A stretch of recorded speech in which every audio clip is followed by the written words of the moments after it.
green tea powder or matcha ang tawag nila na powder ay pinagtatoppings ko dyan sa aking dessert na ginawa. Masarap. Alangan naman hindi atay gagawa ng hindi masarap. Dapat talaga masarap kasi kakainin natin, di ba nga? Hindi po ako galit. Kanya lang talagang boses ko. May 4 akong saging dito na hinog, saba, hindi pwedeng hilaw. So kahit gaano kadami, okay lang. Walang problema. Nasa sa inyo yun. Sa akin kasi ay 4 lang. Hiniwa ko siya ng paganire. Alam mo kung bakit or the reason why. Charot. Para mas madali siyang maluto pag ganiri ang ipaghiwa mo. So meron ako ditong kawali. Mahiwagang kawali yan. 1/2 cup ng fresh milk or gatas ng ina kung meron kayong walang fresh milk. Charot lang. Or kahit anong gatas, 1 cup of all-purpose cream or kahit anong cream na gusto nyo. Pag dito kayo sa Japan, ang ginamit ko ay yung mumurahin na nama cream lang. Huwag nang hindi kailangan ng mahalin.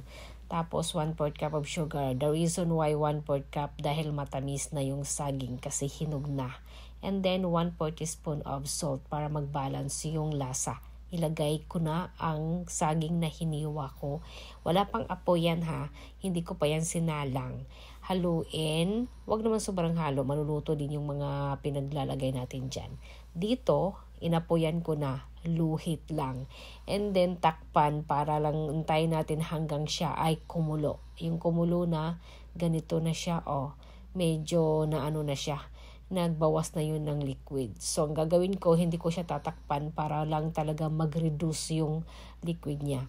Kung ako sa inyo, advice pag gumawa kayo nito, huwag niyo masyadong i-reduce yung liquid niyo. Alam mo kung bakit? Pag yan ay lumamig na, nagtitik na yung ano niya, yung liquid niya. So, masyado na siyang malapot. Kung sa tingin niyo ay luto na yung saging, so kahit hindi na siguro ninyo i-reduce ng maigi yung liquid na. And then, ilagay ko siya sa ganire. Kahit anong lagagayan po pwede.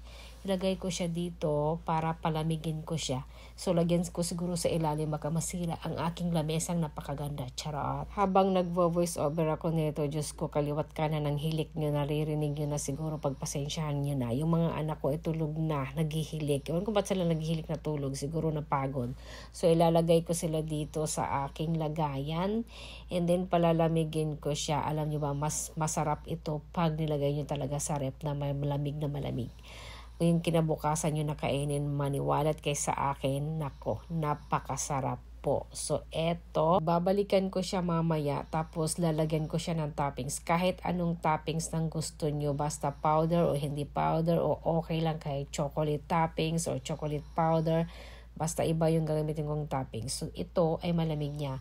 Look at that, di ba? Hindi na nagkikilos yung hindi na siya halos kumikilos, gawa ng masyadong sticky na yung pag lumamig. So, kung ako sa inyo, wag nyo masyadong i-reduce. Tapos, yung liquid ha. Kung sa tingin nyo ay luto na yung saging, tama na siguro. So, maglalagay ako sa aking mahiwagang platito. Ganyan. Tapos, lalagyan ko siya ng aking matcha powder.